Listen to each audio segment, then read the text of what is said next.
өглөөний хүргэлтээ авъя. Буудлынхаа өглөөний цаг аваагүй болохоор өөрсдөө өглөөнийхэн цаг бэлтгээд хүргэл захиалсан. Энд гэхдээ өглөөний цайн дээр хөвчлэн дэлгүүрийн бэлэн бүтээгдэхүүн тэгэл ер нь талах хэд чинь дөө. Гэтэ би яг өглөөний цайн дээр яг нэг чанс өндөг. Тэгээд нэг мантуу юм уу талах. Тэгээд шинцээ юм уу бууцаа юм уу юм ногоо өнгөтэй ногоо идэх амар туртай болсон юм шиг байна. Би бүр хурдан бийж явж тийм өглөөний цагаа уумаар байна гэж юу. Гэхдээ ер нь хятад дотор аяллаар явхад тухайн газрын соёл онцлогийн нэг чухал элемент нь ялцчгүй хоол идэг.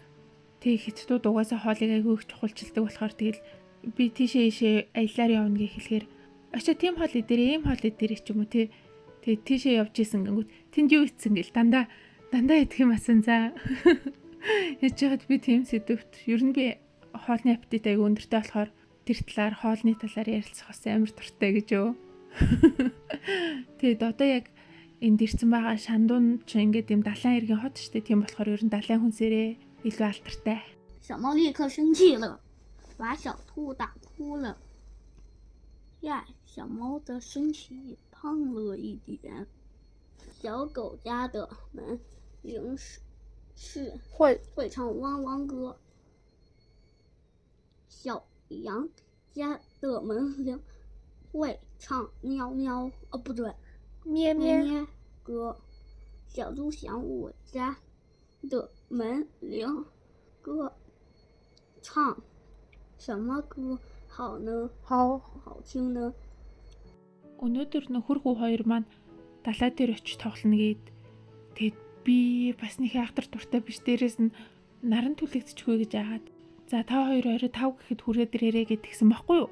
Тэгэд гурлаа хамтдаа үр газар руу явъя энэ төргий ярьсан.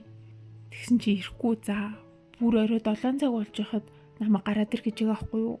Тэгээ гарч ирээд гурлаа далайн хоол идэ гэдгсэн чи энэ хоёр үгүй тэгшиг заа. Гэтэ би бас далайн хүнсний хиддггүй л дээ. Итгүүч гэж өрнө. Идэж мэддгүй юм. Одоо загсал хийхэд амар их ястай. Итгэхэд айгу тухгүй. Одоо тэр дун хэсэ энэ төр бол за мэдгүй нэг шороотой чулуу амандаа хийгээ хүлхээд байгаа юм шиг санагддаг.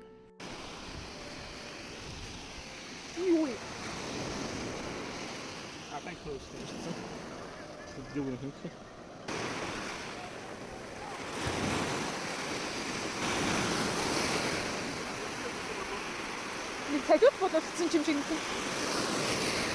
Ямар хөт юм бэ?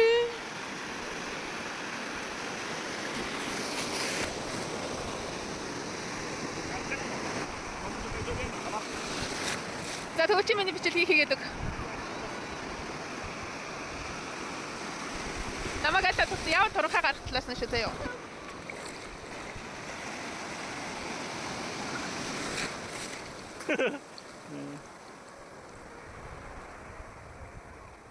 За, жахо.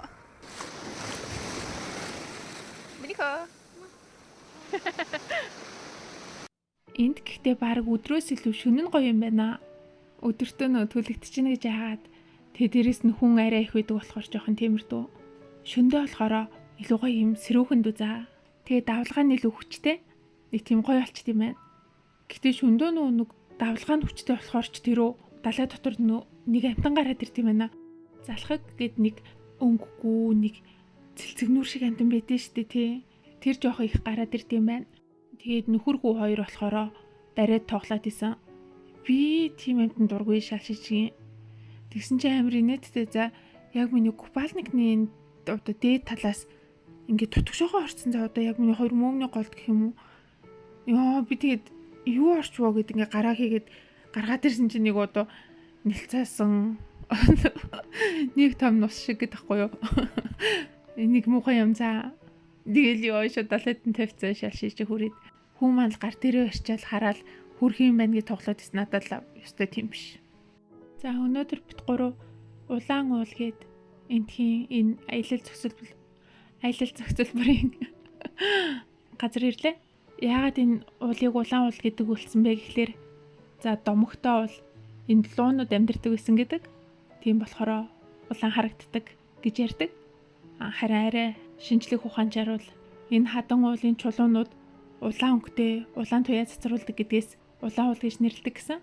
Тэгээд онцлог нь болохоор ийм байгалийн үзэсгэлэнтэй газар өндөр уул болон далай тэнгис ингээ яг ингээд нийлж орсон бааз. Тэгэхээр бас онцгой үзэсгэлэнтэй байт юм байна.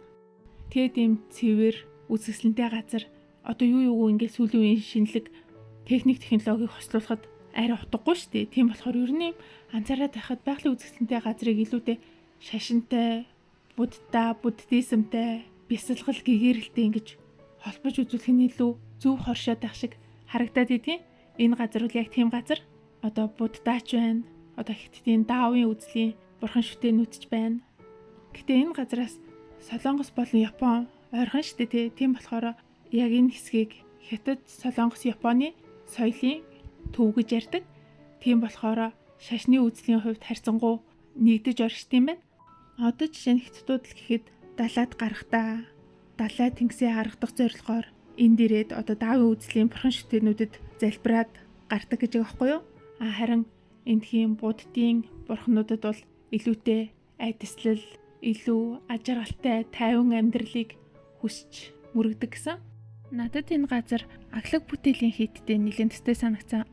Гэтэ ер нь байгалийн үзэсгэлэнт хэсгийг буддийн шашинтай ингэж хослуулж нэг энерги авах, бясалгах орчин бүрдүүлнэ гэдэг бол тэгэл ер нь гоё байгальтай, буддийн шашинтай ихэнх газрын аяллаа цэг болдог баг. Ер нь л Хятадын өмнөд зүгийн хотуудад за бас зүүн өмнөд Азийн орнууд бол Таиланд тий ер нь маш их байдаг баг.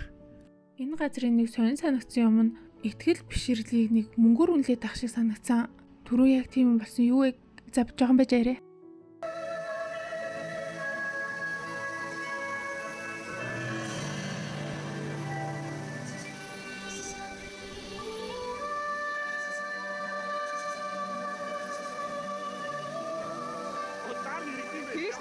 За юу болсон бэ гэхээр одоо энэ газар чи аягүй олон сүм хийдэд байгаа шүү дээ. Тэгээд бит гурав ихний газар орсон чинь нэг залуу гүжирэнгүүтэй энэ чи бит бичлэг хийгээрээ бурхан шашны газар юм хийж болт юм өнтер гэдэг амир ингээд ширүүнээр надад хэлчихгүй юу. Тэнгүүд нь би за би дөрмөн зурчсан бэлгүү тэгэл уцаа хураачаал биш одоо та гурав энэ чи мөрөг инг тэггэнгүүтэй нэг цаас барьж гүжирэнгүүтэй за энэ чи одоо хандивлах мөнгө өг гэдэг. За тэгсэн чи тэр цаасан дээр нь баахан хүмүүс нэрээ бичингүүтэй 200 300 яан энэ төр гэж бичсэн. За ёо бид нар ч угаасаа энэ газар юм үцгэж орж ирэхдээ үүднийхээ тасбарыг баггүй мөнгөөр аваад орж ирж байгаа шүү дээ.